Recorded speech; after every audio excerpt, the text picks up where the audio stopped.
ये देखिए हम लोग गर्भ निरोधक के बारे में आज पढ़ते हैं। गर्भ निरोधक में वर्तमान में बाजार में उपलब्ध गर्भ निरोधकों को निम्न श्रेणियों में वर्गीकृत किया गया है, जिसमें पहला है प्राकृतिक विधि, दूसरा है रोधक विधि, तीसरा है अंतःगर्भाशयी युक्तियां, इसी को इंट्रा यूरिन डिवाइस या आईयूडी के नाम से जानते हैं। अगला है गोलियां और इसके बाद अगला है शल्य क्रिया विधि। ये थे कुछ गर्भ निरोधक के प्रकार, जिसमें पहला है प्राकृतिक विधियां, दूसरा है रोधक विधियां, तीसरा है अंतःगर्भाशयी युक्तियां और अगला है गोलियां और इसके बाद अगला हमारा है शल्य क्रिया विधि। अब आगे बढ़ेंगे, एक एक करके इनके बारे में पढ़ते हैं। ये देखिए प्राकृतिक विधियां, ये प्राकृतिक विधियां किसे कहते हैं, प्राकृतिक विधियां गर्भ निरोधक की क्या है उसके बारे में जानेंगे। यह प्रक्रिया अंड तथा शुक्राणु के मिलने से रोकने के सिद्धांत पर कार्य करती है। यानी जो यह प्राकृतिक विधियां हैं जिसमें अंड और अंड जो होता है अर्थात जिसे हम ओवरी कहते हैं और स्पर्म जो होता है इसको मिलने से ये रोकती है और इसमें निषेचन को रोका जा सकता है। यह निम्न तरीकों से की जाती हैं। तो प्राकृतिक विधियां क्या है, यह अंड और स्पर्म यानी अंड और शुक्राणु को रोकने का कार्य करती है, जहां पर इससे आसानी से निषेचन को रोका जा सकता है और ये निम्न तरीकों से कार्य करती है, जिसमें पहला हमारा तरीका है बाहरी स्खलन विधि। ये बाहरी स्खलन विधि क्या होती है, ये देखिए इसमें मैथुन के दौरान वीर्य स्खलन से पहले ही शिश्न से बाहर निकाल लिया जाता है। जो बाहरी स्खलन विधि होती है इसमें मैथुन के दौरान ही जो वीर्य होता है वह स्खलन से पहले शिश्न से बाहर निकाल लिया जाता है, ये होती है बाहरी स्खलन विधि। इसके बाद आवधिक संयम। ये आवधिक संयम क्या होता है, ये दंपति इसमें मासिक चक्र के 10वें और 17वें दिन के बीच संयम रखते हैं, यानी कंट्रोल रखते हैं। कौन कौन, तो 10वें से लेके 17वें के बीच ये कंट्रोल करते हैं। इसके बाद स्तनपान या अनावर्त विधि, ये क्या होती है, जिसमें प्रसव के पश्चात स्तनपान कराने तक अंडोत्सर्ग नहीं होता है। यानी जब प्रसव हो जाता है, डिलीवरी हो जाती है, इसके बाद जो है स्तनपान कराने तक जो है यहाँ पे अंडोत्सर्ग यानी अंड का निर्माण नहीं होता है और यह लगभग 6 माह तक प्रभावी मानी जाती है। जो ये स्तनपान आवर्त विधि है, अनावर्त विधि है, ये लगभग 6 माह तक जो है कि प्रभावी मानी जाती है। ऐसा 6 माह तक होता है।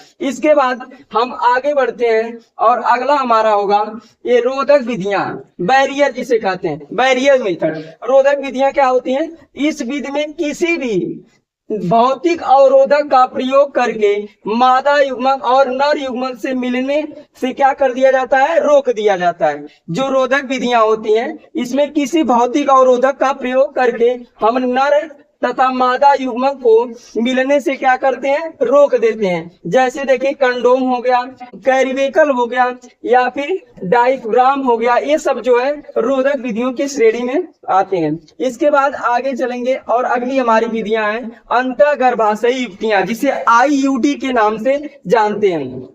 ये आईयूडी क्या होती है, यह जो है अंतःगर्भाशयी युक्तियां, ये देखिए अंतःगर्भाशयी युक्तियों में क्या होता है कि यह गर्भाशय में जोड़ा जाता है। कौन सा, तो आईयूडी को जो है गर्भाशय में जोड़ा जाता है, जो कि किसी प्रशिक्षित डॉक्टर या नर्स के द्वारा लगवाया जाता है। ये कौन लगाता है, कोई शिक्षित डॉक्टर हो या फिर कोई नर्स हो, उसी के द्वारा आईयूडी को लगवाया जाता है। और यह युक्ति जो होती है वो निम्नलिखित प्रकार की होती है, जिसमें पहला हमारा है कि औषधि रहित अंतःगर्भाशयी युक्तियां। औषधि रहित का मतलब जिसमें दवा न हो, जिसमें औषधि न हो, वैसी युक्तियां। दूसरा है ताबा मोचक विधि या ताबा मोचक युक्तियां, ये क्या होती है, जिसमें ताबा का प्रयोग करके इसको रोका जाता है। और अगला है हार्मोन मोचक आईयूडी यानी हार्मोन मोचक विधियां। ये रही अंतःगर्भाशयी युक्तियों के प्रकार, जिसमें अब अंतःगर्भाशयी युक्तियां क्या होती है, जिसमें गर्भाशय में किसी डॉक्टर या जो नर्स के द्वारा लगवाया जाता है, जो कि ये निम्न प्रकार की होती है। एक होती है औषध रहित, यानी इसमें दवा का प्रयोग नहीं किया जाता है। दूसरी होती है ताबा मोचक विधि, जिसमें ताबे का प्रयोग किया जाता है। और तीसरी होती है हार्मोन मोचक विधियां। ये जो है अंतःगर्भाशयी विधियां थी। इसके बाद हम आगे पढ़ते हैं और अगला हमारा है गर्भ निरोधक गोलियां। ये गर्भ निरोधक गोलियां क्या होती हैं, इसके बारे में जाने। यह देखिए, यह एक विशेष प्रकार की गोलियां होती हैं। गर्भ निरोधक गोलियां एक विशेष प्रकार की गोलियां होती हैं जिसमें एस्ट्रोजन व प्रोजेस्टेरॉन का संयोजन होता है, जिसमें एस्ट्रोजन और प्रोजेस्टेरॉन नामक हार्मोन दोनों का संयोजन अर्थात मिलाप होता है। और यह गोलियां प्रायः मादा द्वारा 21 दिनों तक लगातार ली जाती हैं। ये जो गोलियां होती हैं इसको मादा फीमेल लगातार 21 दिन तक लेती है। और इसके बाद इसमें शेष जो है 7 दिनों का अंतराल भी रखा जाता है। शेष 7 दिनों का अंतराल इसमें रखा जाता है। इन गोलियों को लगातार बिना भूले रोज ही खाना होता है, यानी अगर आप इसको भूलते हैं तो ये गोली उतना कारीगर नहीं हो, इफेक्ट ही नहीं कोई कर पाएगी। इसको इसलिए लगातार बिना भूले रोज खाना पड़ता है।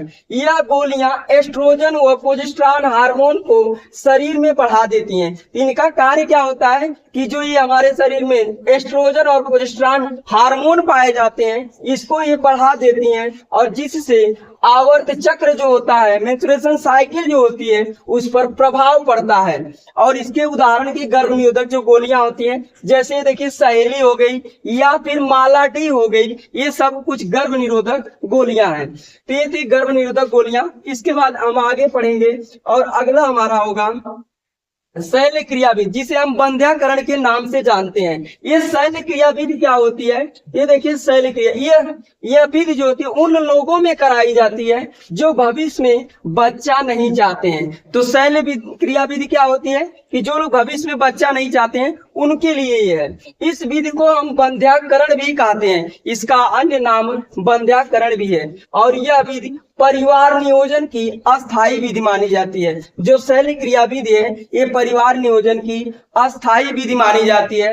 इसके बाद ये देखिए बंध्याकरण प्रक्रिया को पुरुषों में शुक्रवाहक उच्छेदन, जो हमारा जहां से स्पर्म बनते हैं उसका हम ऑपरेशन करवा लेते हैं, तथा महिलाओं के लिए डिंबवाहिनी जहां पे अंड का निर्माण होता है उसका हम क्या करते हैं, उसकी नलिका का उच्छेदन करवा देते हैं, अवरुद्ध करवा देते हैं, जिससे यह जो है यहाँ से निषेचन वो जो है स्पर्म या फिर अंडोत्सर्ग का निर्माण नहीं होता है। तो ये थी शैल्य क्रिया विधि। इसके बाद हम आगे पढ़ेंगे और अगली हमारी विधि है समगर्भता का चिकित्सीय समापन। ये समगर्भता का चिकित्सीय समापन क्या होता है उसके बारे में जानेंगे, जिसे हम EMTP के नाम से भी जानते हैं। ये EMTP क्या होती है, तो गर्भावस्था पूरी होने से पहले ही दंपति की इच्छा से गर्भ को खत्म करने की प्रक्रिया चिकित्सीय समगर्भता या समापन या प्रेरित गर्भपात कहा जाता है। यानी गर्भावस्था पूरी होने से पहले, गर्भावस्था जो होती है वह पूरी होने से पहले अगर दंपति यानी हस्बैंड वाइफ की अगर इच्छा है तो इच्छा कैसी है कि गर्भ को खत्म करवाना है, तो गर्भ खत्म करवाने की प्रक्रिया को चिकित्सीय समगर्भता समापन या प्रेरित गर्भपात के नाम से जाना जाता है। और इसके भारत सरकार ने विशेष परिस्थितियों में ही इसे वैध माना है। जो भारत सरकार है इसको कुछ ही परिस्थितियों में वैध माना है। वह कौन कौन सी परिस्थितियां हैं, तो देखिए इसमें पहला है कि अगर स्त्री की इच्छा से समगर्भता हो, मतलब इसमें क्या है कि अगर स्त्री जो है मादा चाहती है कि हम समगर्भता करवाएंगे तो यह हो सकता है। अगला है कि गर्भ निरोधक साधनों के सफल न होने के कारण समगर्भता, यानी हमने कोई गर्भ निरोधक युक्ति अपनाई जिसमें वह सफल नहीं हुआ तो फिर इसके बाद क्या करेंगे, यह समगर्भता का चिकित्सीय समापन हम करवा सकते हैं। इसके बाद अनचाहा गर्भधारण, यह अनचाहा गर्भधारण भी समगर्भता की श्रेणी में आता है। और इसके बाद ही हमारा बहुत ही इंपॉर्टेंट जिसमें बलात्कार रेप जो होता है इसमें भी समगर्भता का चिकित्सीय समापन हम करवा सकते हैं। ये थी कुछ समगर्भता की चिकित्सीय समापन की विधियां सरकार द्वारा वैध है, इसके द्वारा आप करवा सकते हैं। अगर ऐसी कंडीशन आपके साथ है तो ये करवा सकते हैं। अगला है कि भारत सरकार ने EMTP के दुरुपयोग को रोकने के लिए, यानी यही समगर्भता चिकित्सा का समापन। ऐसे होता क्या था कि लोग जो जिसकी इच्छा नहीं थी तो वो भी करवा लेता था, तो उसको रोकने के लिए, इसका दुरुपयोग को रोकने के लिए क्या किया, 1971 में एमटीपी को यानी वही समगर्भता का चिकित्सीय समापन को कानूनी स्वीकृति प्रदान की। ये जो है कानूनी यानी वैलिड कर दिया, लीगल कानून इसको बना दिया। इसी कारण लिंग परीक्षण पर रोक लगा दिया गया। और ऐसा जब होता रहा तो इसके बाद अब लिंग परीक्षण नहीं करवा देते हैं, ये कानूनी एक अपराध हो गया है, लिंग परीक्षण आप नहीं करवा सकते हैं। और कन्या भ्रूण हत्या पर भी यह नियम बनाया गया, यानी आप किसी अगर लिंग परीक्षण करवा के कन्या की भ्रूण हत्या करवाते हैं तो भी ये कानूनन अपराध माना गया है। और प्रथम तिमाही तक गर्भपात करना सुरक्षित रहता है, यानी अगर प्रथम तिमाही तक गर्भपात क्या करना, जैसे किसी को एबॉर्शन करवाना है तो वह प्रथम 3 माह प्रेगनेंसी के 3 माह तक ये जो है क्या है, सुरक्षित माना जाता है। आगे बढ़ते हैं और अगला पढ़ेंगे। ये देखिए यौन संचारित या लैंगिक संचारित रोग। ये यौन संचारित या लैंगिक संचारित रोग कौन कौन से होते हैं उसके बारे में जानेंगे।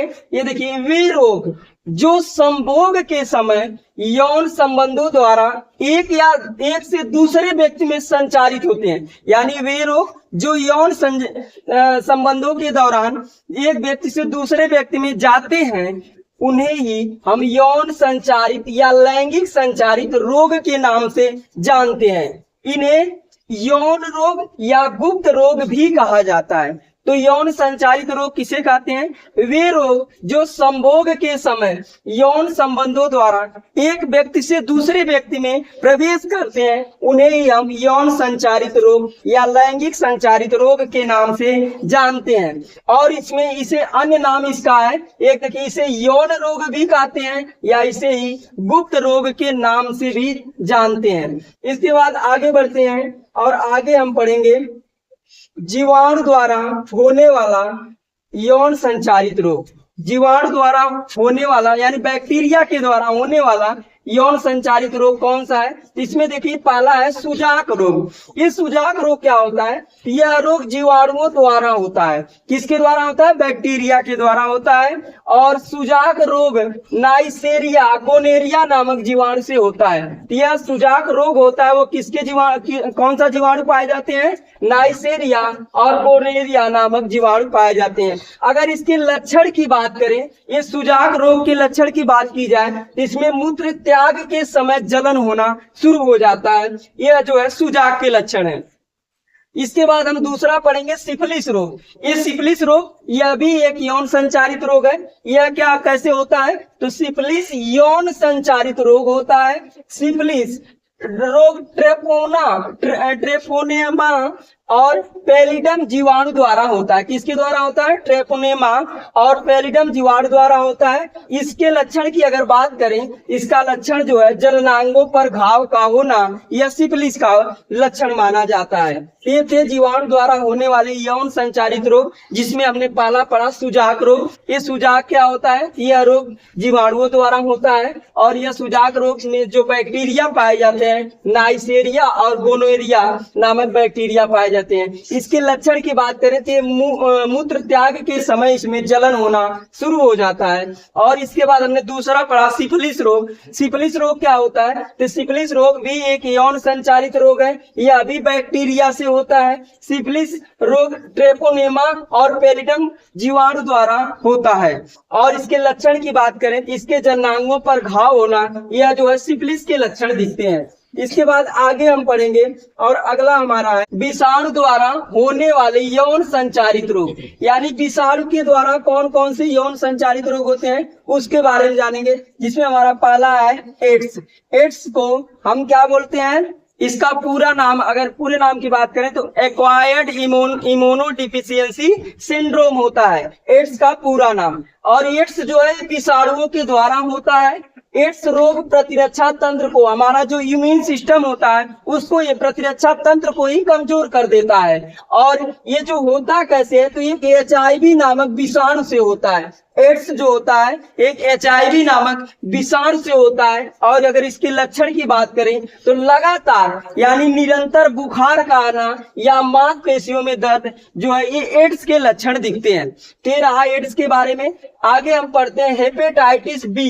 ये हेपेटाइटिस बी क्या होता है? ये अभी एक विषाणु जनित रोग है, यह अभी एक वायरस जनित रोग है और यह HBV नामक विषाणु द्वारा होता है, जिसका लक्षण की बात करें तो इसमें पेट में दर्द और जी मचलाना, यह जो है हेपेटाइटिस के लक्षण है। इसके बाद जेनिटल वार्ट, यह रोग जो है ह्यूमन पोपिलोमा वायरस द्वारा होता है। यह ह्यूमन पोपिलोमा वायरस से जेनिटल वार्ट रोग होता है। अगर इसके लक्षण की बात करें तो यह पुरुषों के शिश्न व स्त्रियों में लेबिया, योनि व गर्भाशय में मस्से बन जाते हैं। यह पुरुष और महिलाओं दोनों में पाया जाता है, जहाँ पर पुरुषों के शिश्न में, स्त्रियों के लेबिया, योनि व गर्भाशय में मस्से का बनना, यह जेनिटल वार्ट रोग का लक्षण है। इसके बाद यह देखिए, यहाँ पे यह रोग जो होता है यह संक्रमित रक्त, यानी ये सब फैलते कैसे हैं? तो जो संक्रमित रक्त होते हैं उसके द्वारा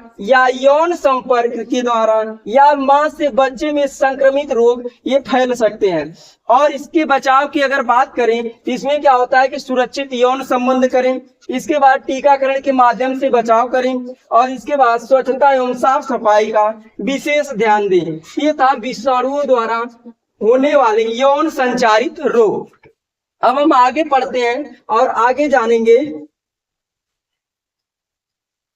बाध्यता, ये बाध्यता इनफर्टिलिटी क्या होती है उसके बारे में जानेंगे। ये देखिए बाध्यता क्या होता है, तो यदि कोई दंपति गर्भ धारण नहीं कर पाता है, यानी कोई जो है दंपति है, हस्बैंड वाइफ है, वो गर्भ धारण नहीं कर पाता है तो उसे बाध्यता या बाझपन कहा जाता है। उसे ही क्या कहा जाता है? बाझपन कहा जाता है। और कुछ विशेष तकनीकों जैसे सहायक जनन प्रौद्योगिकी द्वारा बाध्यता को हम सही कर सकते हैं। यानी इसकी कुछ विशेष तकनीकी है जिसे हम सहायक जनन प्रौद्योगिकी कहते हैं, उसके द्वारा इस बाध्यता को दूर किया जा सकता है। जैसे आज देखते हैं मार्केट में IVF आया है, यह भी इनफर्टिलिटी को जो है कि रोकने का कार्य करता है और आराम से जो है बच्चा पैदा करने की क्षमता को प्रदान करता है। इसके बाद इसके लिए निम्नलिखित विधियों का उपयोग किया जाता है, जो इसके लिए बहुत सारी विधियां बनाई गई हैं, वो देखिए इसके बारे में जानते हैं। आगे पढ़ेंगे परगनली शिशु। ये परगनली शिशु क्या होते हैं उसके बारे में पढ़ते हैं। ये देखिए यह जो है किसकी विधि है, अभी हमने इसके बारे में जाना। ये कौन सी विधि थी? यह थी बाध्यता। अब इसमें हम परगनली शिशु के माध्यम से भी जो है बाध्यता या इनफर्टिलिटी को हम दूर कर सकते हैं। तो ये देखिए परगनली शिशु विधि क्या होती है। इस विधि में शुक्राणु और अंडाणु के मध्य निषेचन की क्रिया शरीर के भीतर जैसे ही परिस्थितियों में शरीर से बाहर टेस्ट ट्यूब में कराई जाती है। इसमें होता क्या है कि जो शुक्राणु होता है, शुक्राणु किसका? तो मेल का शुक्राणु और अंडाणु फीमेल का ले लेते हैं और इसके बाद मध्य निषेचन की क्रिया शरीर के भीतर हो जाती है। लेकिन जैसी ही परिस्थितियों में शरीर से बाहर एक टेस्ट ट्यूब में जाकर इसका क्या निषेचन करवाया जाता है। और इस विधि में पत्नी या दाता या जिसे स्त्री के अंडाणु तथा पति या दाता पुरुष के शुक्राणु को प्रयोगशाला में ले जाकर उसमें निषेचन कराया जाता है। और निषेचन जिससे यह जाइगोट या युग्मनज का स्थानांतरण पत्नी में कर दिया जाता है। इसका मतलब होता क्या है कि इस विधि में पहली बात तो आप मेल का शुक्राणु स्पर्म ले लेते हैं और फिर फीमेल का क्या ले लेते हैं? अंडाणु ले लेते हैं और उसका पहले मादा के अंदर ही क्या करवाते हैं? तो कुछ परिस्थितियों में निषेचन करवाते हैं और इसके बाद उस शरीर से बाहर एक टेस्ट ट्यूब कहा जाता है, जिसे हम टेस्ट ट्यूब बेबी भी कहते हैं। टेस्ट ट्यूब में इसकी निषेचन करवाया जाता है। और इसमें होता क्या है कि जो पत्नी होती है या वही स्त्री होती है, उसके अंडाणु तथा पति या पुरुष के शुक्राणु को बाकायदे प्रयोगशाला में ले जाकर उसका निषेचन कराया जाता है, जिससे जाइगोट या युग्मनज का स्थानांतरण फिर बाद में पत्नी में कर दिया जाता है। ये होता है परगनली शिशु। आगे पढ़ते हैं और आगे जानेंगे युग्मनज अंतर या फैलोपियन स्थानांतरण। ये क्या होता है फैलोपियन स्थानांतरण, जिसे गिफ्ट के नाम से हम जानते हैं। ये देखिए, यह उन महिलाओं में होता है, उन महिलाओं के लिए है जिसमें अधिक उपयोगी होता है। मतलब कौन सी महिलाएं होती हैं जिनमें अंडाणु का निर्माण नहीं होता है। जो युग्मनज अंतर फैलोपियन स्थानांतरण है, यह उन महिलाओं के लिए अधिक उपयोगी है जिनमें किसका यानी अंडाणु ही नहीं बनता है, जिसमें अंडाणु ही नहीं बनता है, उसके लिए ज्यादा उपयोगी है। लेकिन निषेचन और भ्रूण के विकास के में सक्षम है। लेकिन वो क्या है, निषेचन करने में और भ्रूण के विकास में सक्षम है। बस उनमें कमियां क्या है कि अंडाणु का न बनना। इसमें दाता यानी वही स्त्री के अंडाणु को स्त्री के अंडवाहिनी में स्थानांतरित कर दिया जाता है। इसमें होता क्या है, इसमें जो है जो स्त्री होती है उसके अंडाणु को उसके अंडवाहिनी, जहाँ पे अंड का जो है कि अंडवाहिनियां होती है, उसको ले जाने में वो सक्षम नहीं है। लेकिन वहां पर उसको अंडवाहिनियों में ले जाते हैं और वहां पर ले जाके फिर निषेचन करवा दिया जाता है। ये था युग्मक अंतर फैलोपियन स्थानांतरण। इसके बाद हम आगे पढ़ेंगे और अगला हमारा है अंतःकोशिकीय शुक्राणु निक्षेपण। ये अंतःकोशिकीय शुक्राणु निक्षेपण किसे कहते हैं, जिसे ICSI कहते हैं। ये देखिए, एक दूसरा है कृत्रिम वीर्य निषेचन। ये क्या होता है, तो पहले हम पढ़ेंगे अंतःकोशिकीय शुक्राणु निक्षेपण। यह जो है अंतःकोशिकीय शुक्राणु निक्षेपण क्या होता है, इसमें जो है शुक्राणु को सीधे अंडाणु के अंदर प्रवेश करा दिया जाता है। यानी अंतःकोशिकीय शुक्राणु निक्षेपण में जो शुक्राणु होता है वह सीधे अंडाणु के अंदर एंट्री करा दिया जाता है, प्रवेश करा दिया जाता है। और जो कृत्रिम वीर्य निषेचन होता है, इसमें क्या होता है, यह विधि उन नरों में उपयोग की जाती है जो प्राकृतिक रूप से स्त्री की योनि में वीर्य नहीं पहुंचा पाते हैं। यानी इसमें होता क्या है कि ऐसे जो कृत्रिम वीर्य निषेचन होता है जो प्राकृतिक रूप से स्त्री की योनि में वीर्य नहीं पहुंचा पाते हैं, जिनके वीर्य में शुक्राणु नहीं होते हैं, यानी जिनमें स्पर्म का निर्माण नहीं हो रहा है, उसके लिए यह होता है। और इस विधि में पति या स्वस्थ दाता के वीर्य को स्त्री के योनि या गर्भाशय में प्रवेश करा दिया जाता है। यह है कृत्रिम वीर्य निषेचन। तो हमने ये जाना अंतःकोशिकीय शुक्राणु निक्षेपण और कृत्रिम वीर्य निषेचन। अंतःकोशिकीय शुक्राणु निक्षेपण क्या होता है, इसमें शुक्राणु को सीधे अंडाणु के अंदर प्रवेश करा दिया जाता है। और कृत्रिम वीर्य निषेचन क्या होता है, इस विधि में नरों में उपयोग की जाती है। यह जो एक उसके लिए है, क्या नाम है, पुरुषों के लिए होती है। और इसमें होता क्या है, जो स्त्री की योनि में वीर्य का सीधे न पहुंच पाना, इसका ये लक्षण है। तो इसमें क्या किया जाता है कि वीर्य को शुक्राणु को सीधे क्या करते हैं, किसी जो वह क्या नाम है स्वस्थ व्यक्ति के वीर्य में स्त्री के योनि में ले जाकर प्रवेश करा दिया जाता है। यहाँ से कृत्रिम वीर्य निषेचन का, यहाँ से निषेचन का निर्माण होता है। हम लोग जानेंगे सरोगेट मां। ये सरोगेट मां क्या होती है, तो कुछ स्त्रियों में अंडाणु का निषेचन होता है। क्या होता है कि कुछ स्त्रियां होती हैं उसमें अंडाणु का निषेचन होता है, किंतु कुछ कारणवश यह भ्रूण का परिवर्धन नहीं हो पाता है। लेकिन कोई ऐसा कारण होता है जहाँ पे भ्रूण का निर्माण नहीं हो पाता, भ्रूण का सीधे विकास नहीं हो पाता है, तो उस अवस्था में स्त्री के अंडाणु और उसके पति के शुक्राणु का कृत्रिम रूप से निषेचन करा दिया जाता है।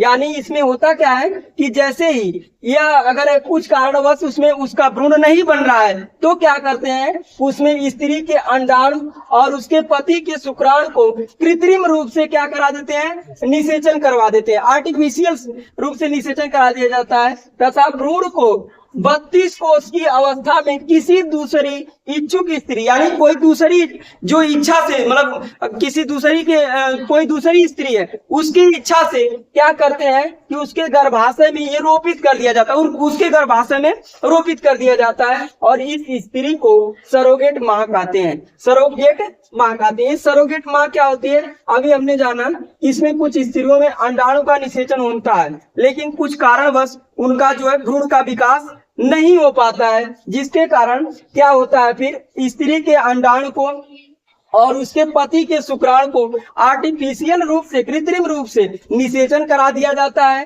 तथा निषेचन के बाद जो भ्रूण होता है उसको 32 कोष की अवस्था में किसी दूसरी इच्छुक स्त्री के गर्भाशय में रोपित कर दिया जाता है और इसे ही स्त्री को, इस स्त्री को क्या कहते हैं? सरोगेट माँ। जो जिसमें गर्भाशय किया जाता है उसे ही हम क्या बोलते हैं? सरोगेट माँ। ये तीसरी स्त्री होती है। जैसे ये देखिए कोई, ये देखिए पति पत्नी है, ये मेल और फीमेल, फीमेल और मेल है, ठीक है। इनके अब क्या हुआ कि फीमेल जो है, फीमेल क्या कर रही है, वह जो है उसमें तो अंडाणु का निषेचन हो रहा है लेकिन भ्रूण का निर्माण उसमें, भ्रूण का विकास ही नहीं हो पा रहा है। तो क्या होता है कि जो है इनका क्या लेते हैं? अंडाणु ले लेते हैं, अंडाणु, और इनका शुक्राणु को ले लिया जाता है और शुक्राणु लेने के बाद क्या करते हैं? इन दोनों का निषेचन, बाहर निषेचन यानी आर्टिफिशियल रूप से निषेचन करवा देते हैं। यह देखिए निषेचन करवा दिया जाता है और निषेचन के बाद यह देखिए किसी तीसरी स्त्री में, यह तीसरी स्त्री या महिला में क्या कर दिया जाता है? उसको उसके गर्भाशय में ले जाके रोपित कर दिया जाता है। यही कहलाता है क्या? सरोगेट माँ।